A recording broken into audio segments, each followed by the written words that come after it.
بسم اللہ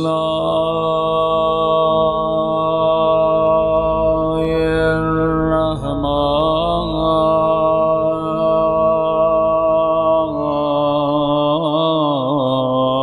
الرحیم۔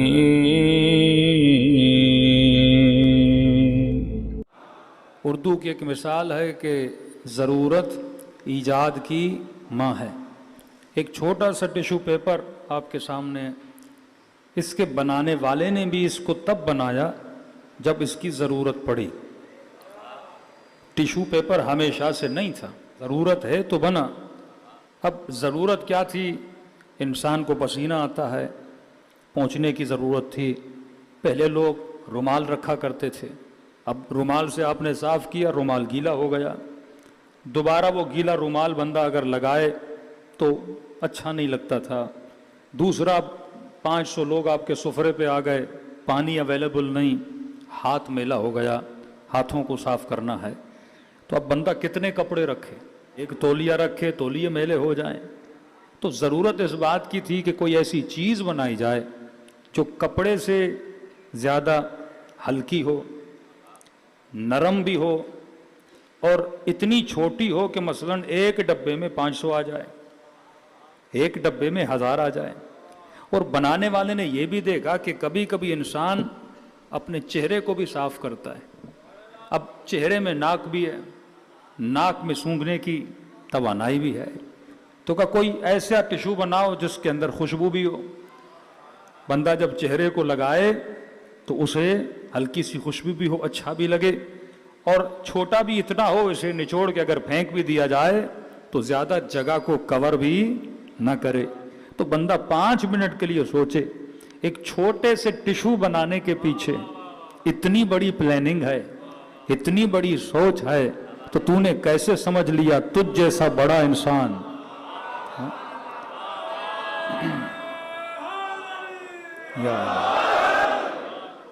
اتنا بڑا انسان بغیر مقصد کے خدا بنا دے گا؟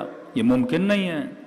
یہ وجود انسان جو ساری مشینوں کا بنانے والا خدا اسے بغیر مقصد کے بنائے۔ کبھی آئینے میں اپنا چہرہ دیکھا کرو، ایک ایک چیز جو خدا نے بنائی ہے اس کے پیچھے ریزن ہے، دلائل ہیں۔ مثال کے طور پہ یہ آپ کا کان ہے، کان کے اندر کئی کروٹیں ہیں، کان آپ کا پلین نہیں ہے، سیدھا نہیں ہے۔ کسی نے پوچھا کہ کان ایسا کیوں ہے؟ کہ اس لیے اگر کان بالکل سیدھا ہوتا، چپٹی کی طرح چپکا ہوا ہوتا، تو جب آواز تیرے کان میں آتی تجھے پتہ نہ چلتا کہ آواز دائیں طرف سے آ رہی ہے یا بائیں طرف سے آ رہی ہے۔ یہ کانوں کی نشانیاں بتا رہی ہیں کہ تو آواز کو جج کر پاتا ہے کہ آواز جہاں سے آ رہی ہے وہ الٹے طرف سے آ رہی ہے یا سیدھے طرف سے آ رہی ہے۔ یعنی اللہ نے جو چیز جہاں رکھی ہے نظم کے حساب سے رکھی ہے، عدالت کے حساب سے رکھی ہے، یہ نہیں کہ ہر چیز اپنے حساب سے بن گئی۔ تو انسان تجھے بھی بنایا تو کسی مقصد کے لیے بنایا، بغیر مقصد کے تجھے نہیں بنایا۔ اب سوال یہ ہے انسان کی خلقت کا مقصد کیا تھا؟ کہ خلقت بشر کا مقصد یہ تھا انسان کھائے پیے اور چلا جائے۔ آج ایک جوان سے پوچھو تمہاری زندگی کا مقصد کیا ہے، اس نے ذہن میں کون سا فارمولہ بنایا ہوا ہے؟ نارمل سوچ بتا رہا ہوں، یہی ہے کہ مولانا بڑے ہوں گے، پڑھائی لکھائی کر لیں گے، BA MA کر لیں گے، اس کے بعد سوچ ہوتی ہم شادی کر لیں گے، اس کے بعد یہ سوچ ہوتی اللہ نوکری دے دے، تھوڑی سی کمائی ہو جائے، پھر یہ ہوتا ایک زیارت کر لیں، ایک تو حج کر لیں، اور اس کے بعد انسان دنیا سے چلا جاتا ہے۔ اگر مقصد زندگی یہ تھا انسان آئے کھائے پیے اور چلا جائے تو اس دنیا کو بنانا بیکار تھا۔ اتنی بڑی کائنات خدا نے تیرے لیے بنائی تو کوئی بہت بڑا مقصد تھا۔ 5 منٹ کے لیے سوچو کہ اللہ نے مقصد کائنات کے لیے حسین جیسے امام کی قربانی دی ہے، اللہ نے مقصد کائنات کے لیے 1,01,24,000 انبیاؤں کی قربانی دی ہے۔ وہ کون سا مقصد تھا جس کے لیے علی اکبر کو قربان کرنا پڑا؟ وہ کون سا مقصد تھا جس کے لیے زینب کی چادر کو قربان کرنا پڑا؟ وہ کون سا مقصد تھا جس کے لیے 4 سالہ سکینہ کو قربان کرنا پڑا؟ یقیناً مقصد اتنا بڑا ہوگا۔ یہ مقصد صرف کھانا پینا نہیں تھا، تو اللہ نے قرآن میں مقصد بتا دیا کہ وَمَا خَلَقْتُ الْجِنَّ وَالْإِنسَ إِلَّا لِيَعْبُدُونَ۔ ہم نے تجھے خلق کیا، مقصد خلقت کیا ہے؟ کہ تو عبادت کرے۔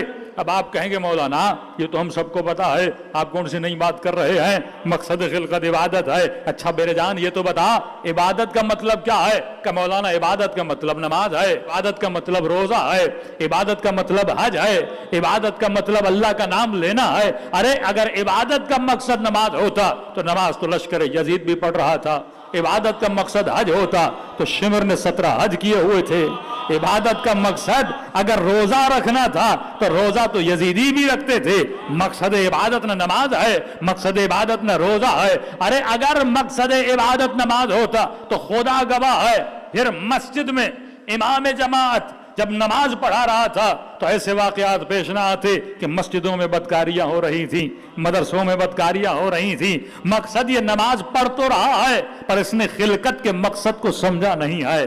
ایسا تو نہیں میں عبادت تو کر رہا ہوں اور یہ سمجھ رہا ہوں کہ میں نے نماز پڑھ کے خلقت کے مقصد کو پورا کر دیا۔ کہ خوارج کم نمازیں پڑھتے تھے، ماتھوں پہ سجدوں کے نشان، حافظ قرآن، لیکن علی کے مقابلے میں آ کے کھڑے ہو گئے۔ لشکر یزید کو دیکھ لو، اس کے اندر بھی نمازی، اس کے اندر بھی حاجی، اس کے اندر بھی عمرہ کرنے والے، لیکن کیوں قاتل حسین بنے؟ کیونکہ انہوں نے مقصد زندگی کو نہیں سمجھا۔